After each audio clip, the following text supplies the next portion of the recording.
Hi everyone, welcome back to Susan Dawn at Spiritual Connections. Welcome to a brand new soul path reading to support your ascension journey.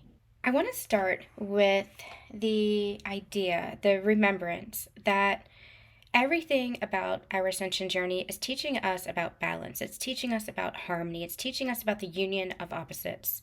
That nothing is black and white. Nothing is right or left. Nothing is bad or good. Nothing is red or blue. It's all about the middle path. Two things can exist simultaneously. It's not either or, it's an and process. And that and is the middle way. As a former English major who used to work in the writing center at school, I am being reminded of conjunctions. Conjunctions and but or is two combinations, two separate sentences that can exist on their own being combined with conjunction and but or. And that's what it is. It's two things that can exist simultaneously and in harmony. I say that because I want to talk a little bit about humility. Pride exists. We can go to either extreme with too much humility, too much modesty, which will plummet us into low self esteem, low self worth, low value. Too much pride will plummet us or will bring us into ego. Too much conceit, too much selfishness, perhaps. And that's where the union of opposites exist. That's where the two exist in harmony. That's where we have to have humility. Humility is a gift for us. And we also have to have a sense of pride, a sense of self-pride. I say that because it's interesting. I was very humbled this past week. I am taking a mastermind course, and what's interesting about that is I am a very small fish in a big pond again. And that's what this journey is going to show us time and time again. How the student becomes the master, becomes a student again, becomes the master, becomes a student again. We're always going to be one or the other, one and the other.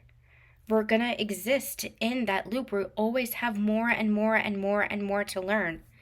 And we humble ourselves by allowing ourselves to learn. And when we humble ourselves, we allow ourselves to expand. Now, I recognize too that I have a lot of value to offer. And that's where I take pride in what I've learned and how I've grown and how I help others. But there are always others that are helping us. Throughout my ascension journey, I've had so many amazing mentors and teachers, even people who didn't know that they were mentors and teachers. But specifically, I've had spiritual mentors and teachers that I might not have recognized as such as I was going through that process. I took some psychic development courses with a friend who's a spiritual medium and psychic. She was helping me through my own healing journey, and through that healing journey, I was having some sessions with her, mediumship sessions, as I was dealing with a lot of grief and a lot of pain in my past. And so as I was having sessions with her, she was actually helping me to grow, helping me to expand, and helping me learn about myself. So even though she wasn't directly teaching me, she was helping me learn about myself. And I've experienced that over the course of the entirety of my life journey and the spiritual ascension, where I just keep learning and growing through everybody around me. And that's what life is. Life is a constant evolution, a constant expansion, and you're always learning with those around you. Everybody's going to be a reflection for you, and you can either combat that and resist that, or you can accept that and embrace that and see what every experience and everyone has to offer you as far as that growth. And that's where humility comes into being, because you're always going to be a teacher to somebody, and you're always going to be a student to others.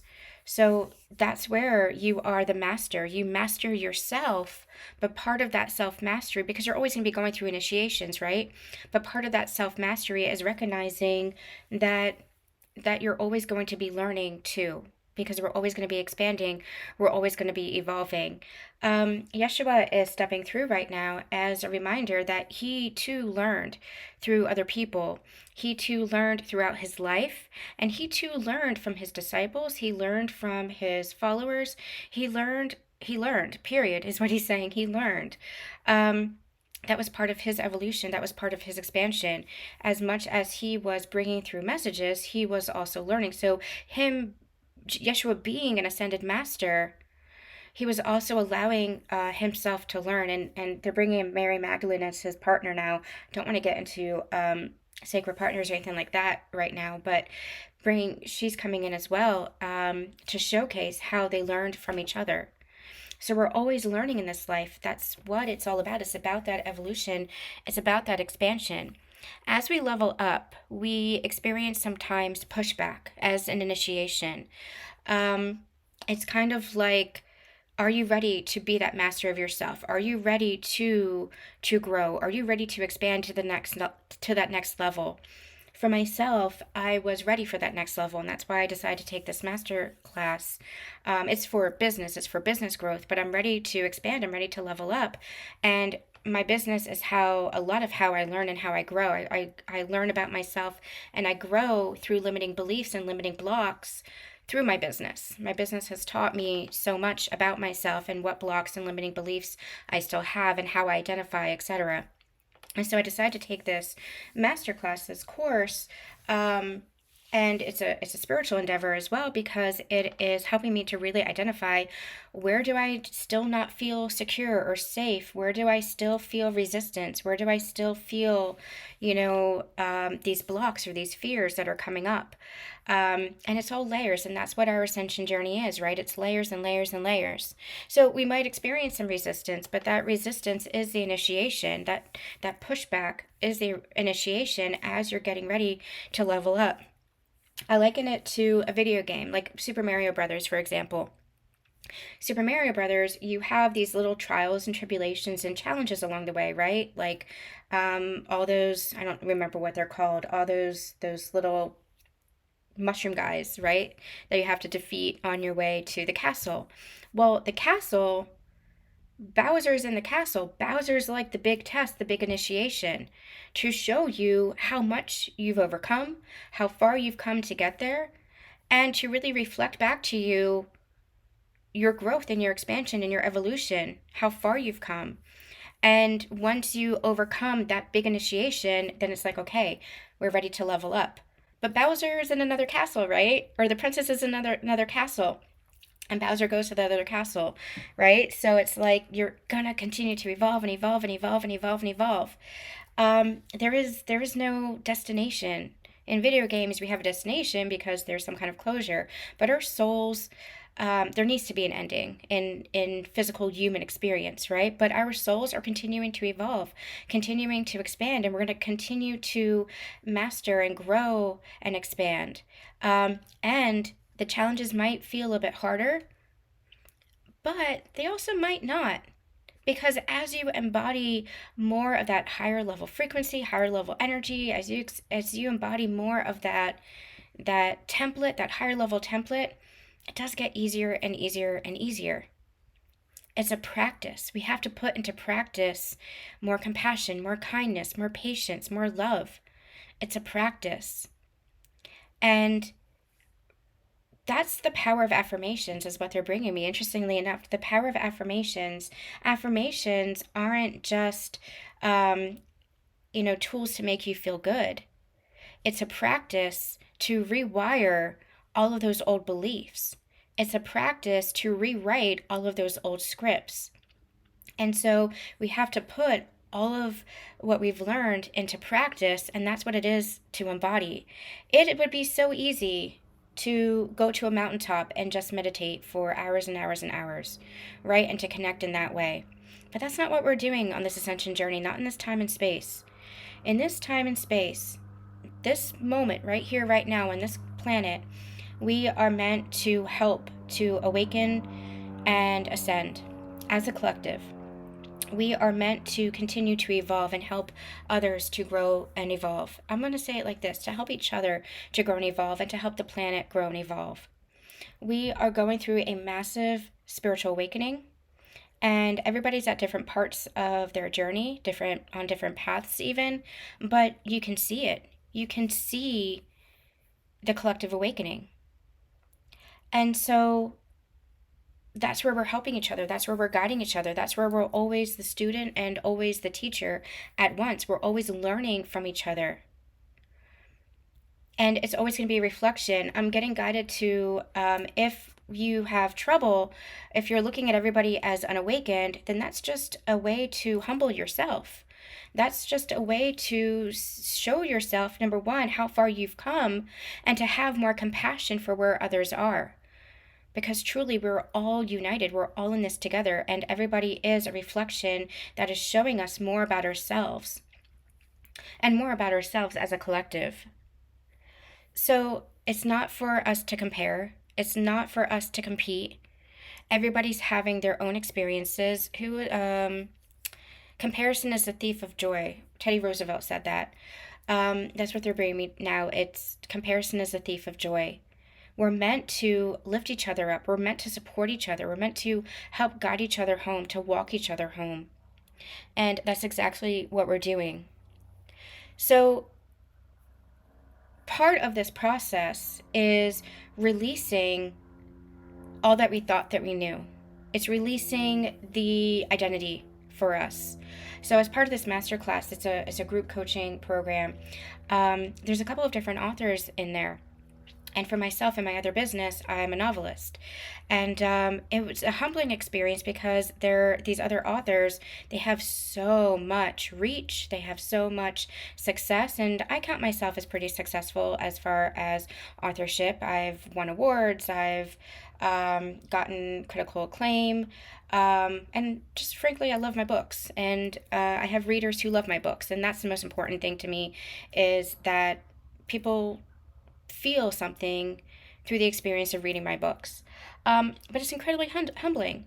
And so, what I've experienced this past week is really releasing my identity as a writer, releasing my identity as an author, and just allowing myself to learn, to become the student again, to allow myself to be, and to just allow myself to love what I love without that competition, without that comparison.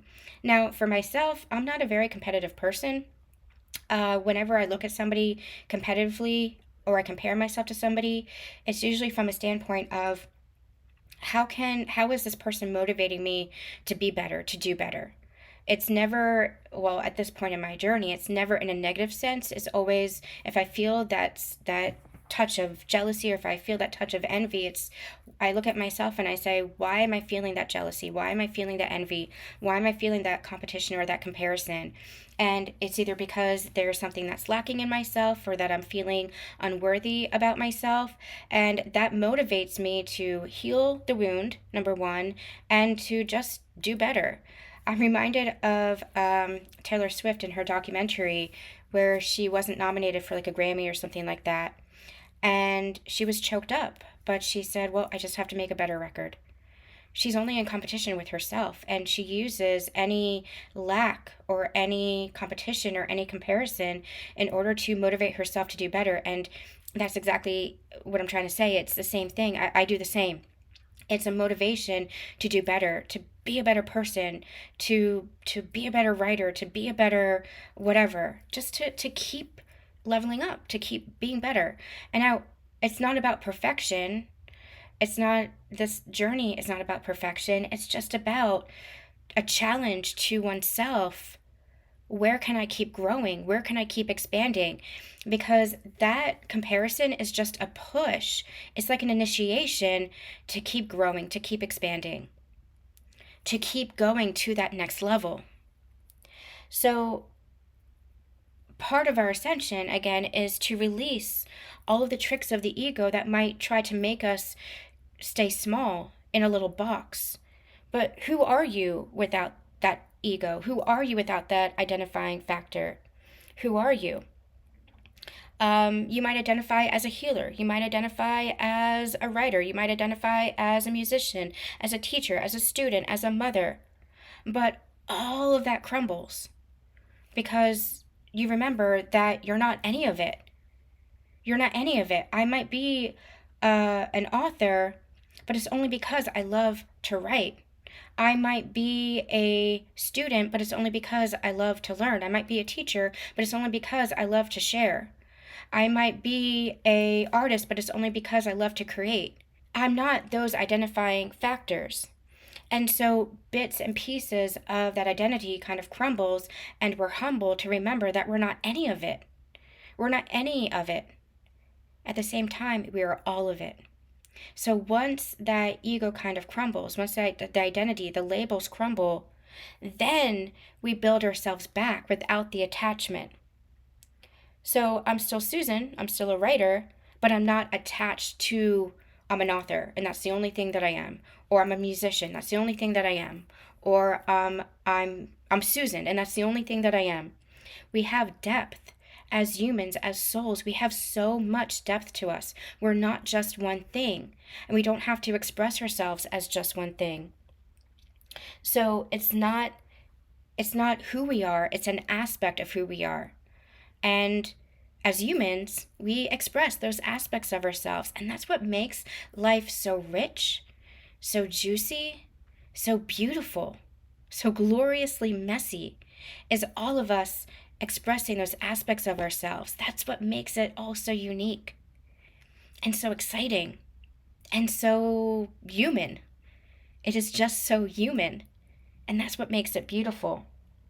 So we're releasing the old, we're releasing the identity, we're allowing that to crumble because that's all part of the ego. And it doesn't mean that, oh my gosh, I'm not going to be an author anymore. Oh my gosh, I'm not going to be a teacher. Oh my gosh, I'm not going to be a daughter. Oh my gosh, I'm not going to be whatever. Oh my gosh, I'm not going to be Susan. Releasing the ego doesn't mean you're not going to be who you are. You're just releasing the attachment to those things. You're releasing the attachment to those labels that kept you small because you're meant for expansion. And so once you release the attachment, you can still be those things. I'm still an author because I publish books. I write and publish books. I'm still a creative because I create. I'm still Susan because that's still who I am. That's still who I identify as. But I am more than that. I am lifetimes beyond that. I am soul. So from the human perspective, we're still who we are, but through our ascension journey, we recognize that we are so much more, and that's where our expansion occurs. So I wanted to do a little bit of a reading around this, around self-identity, because it feels like we are just releasing more and more and more, maybe the labels, maybe the identity, maybe who we thought we were, just to keep coming into our true authentic self. And when it boils down to, yes, as humans, as physical incarnates, we have likes, dislikes, we have hobbies, we have gifts, we have dreams, we have goals, we have talents, we have, all these beautiful identifying factors, but we also recognize that that's just an expression of the soul. And we recognize that the soul is everything. And that is what authenticity is the expression of the soul. So we don't have to get rid of our humanness. We just embrace more and more of that soul, and that's where we expand. That's where we grow. That's where we move beyond what we were limited in.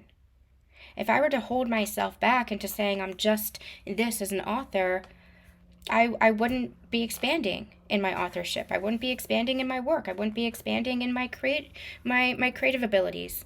I wouldn't be expanding. I would be limiting myself to I'm just this. You are always more than what you think you are. And to that end, you're always more than what society tells you to be.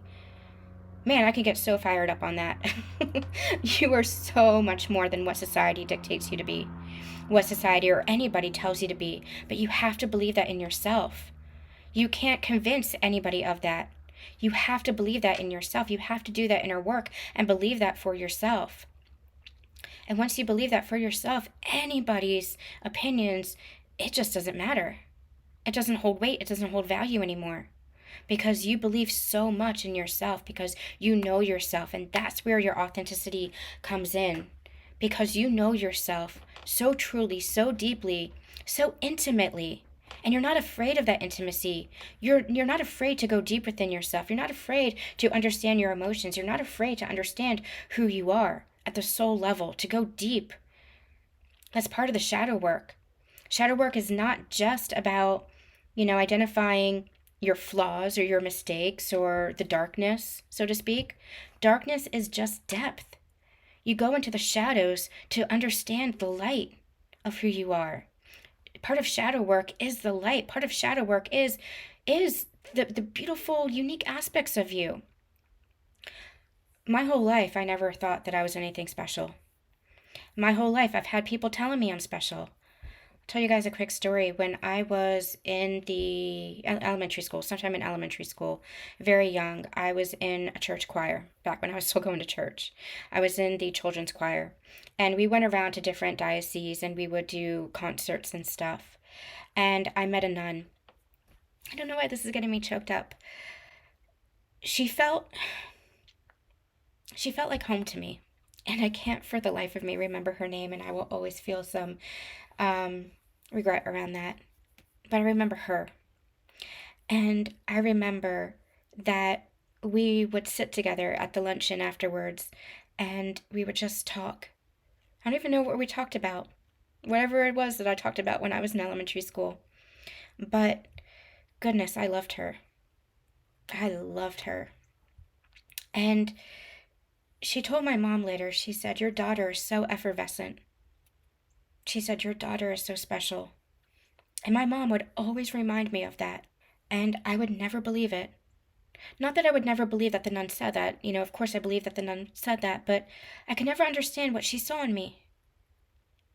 I could never understand what anybody saw in me. And only through so much of going into my own darkness, of looking at my own shadows, so much of this journey was about me discovering that I am special. As much as everybody else is special around me. As much as I view other people as special, so am I. I had a friend give me a gift once. And I tried to deny this gift. It was when I was really, really struggling with finances, and it was a big gift. And I said, "I can't take this." And she said, "Susan, don't try to deny somebody showing you their love. Don't try to diminish somebody's love for you." And that stopped me in my tracks. And she said, "How many times have you given gifts to others? How many times have you given love to others? Have you said kind words to others?" She said, "Don't diminish somebody trying to do the same for you." Talk about humility. So through this ascension journey, I've learned more about myself. I've learned that I am special. I'm special in my own unique way, and it doesn't discount from anybody else. It doesn't take away from anybody else. That I can love myself, and loving myself just enables me to love other people that much deeper. Because the more that I get to know myself, the more intimate I become with myself, the more vulnerable I become with myself, the more deeply I love myself, the more I'm able to love the world that much deeper, without lack, without scarcity. Because that is the nature of love. It is expansive. And so are you. Because you are a soul first and foremost. And as a soul, you are love. And love is expansive.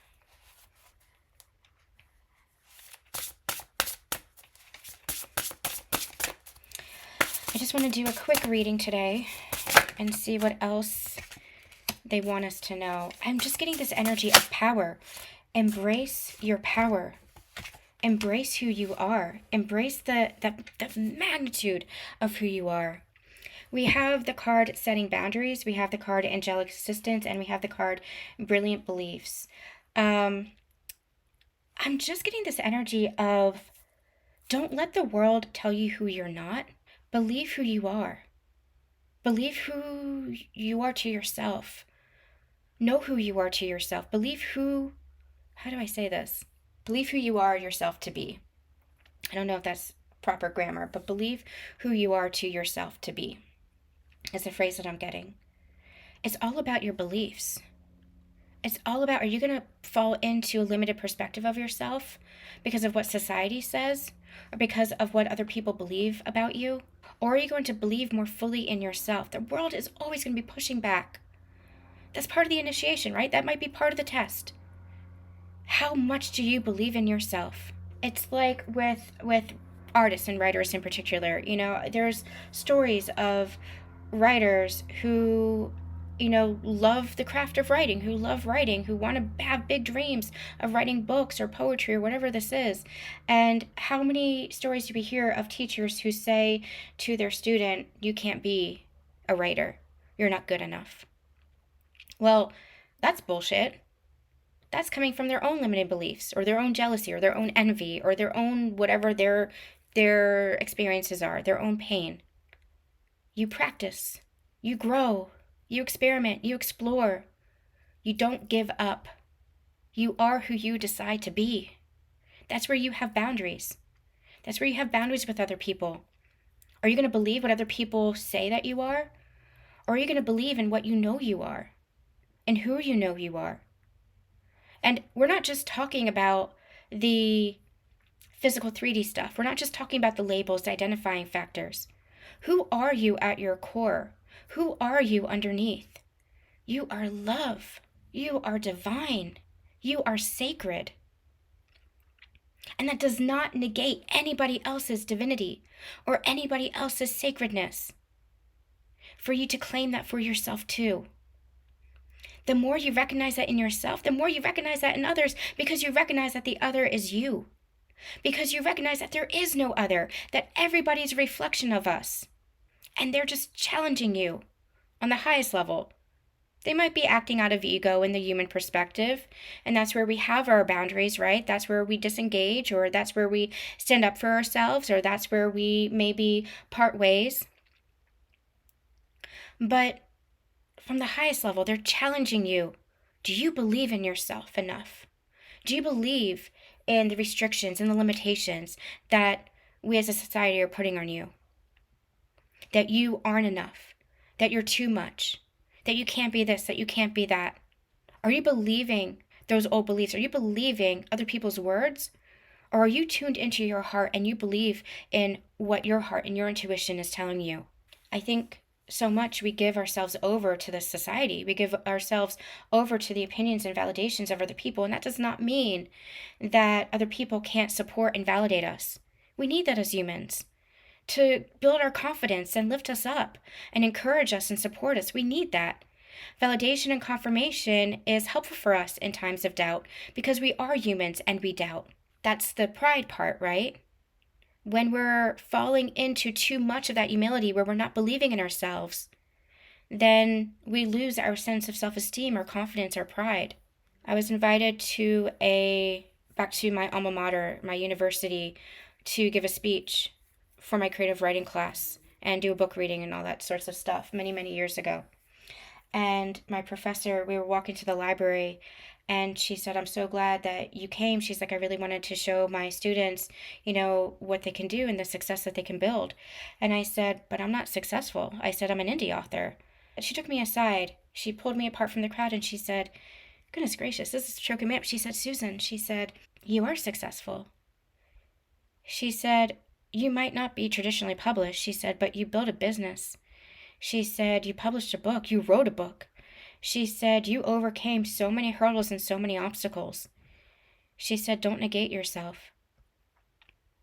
Sharing all of these anecdotes with you is a humbling experience for me because I can see how through my life I had all these experiences and all these stories that I created for myself where other people were trying to tell me, you're not who you think you are.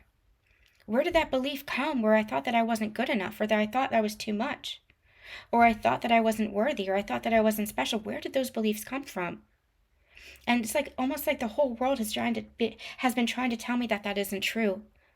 But I couldn't see it because I couldn't believe it in myself. Well, the past few years, I've seen that in myself. And that's where you have to set boundaries around anybody who tells you otherwise. The world that tries to cut you down, don't believe it. Don't believe them. Anchor into yourself. You have so much support around you. Change your perspective, shift your perspective. You have soul family in the physical, in the ethereal realms. You have so much support around you. Go where their support is. Turn to the support. You have soul sister, soul brother, soul family who are helping to guide you back to yourself, to help you believe in yourself. Allow yourself to claim that for yourself. Claim that personal power. You're not who you thought you were. That's what this journey teaches us. It kind of strips you down, but it also builds you back up in ways that you can't even imagine. It doesn't tear you down. This journey is not meant to tear you down. It's just meant to release any of those old beliefs as blocks that limit yourself, to show you how expansive and limitless and how loved you truly are. I'm going to end here and let this be just a short and sweet message for today, for whoever needed it, for whoever resonates with it. We'll be back. I'm sending you so much love and so much light.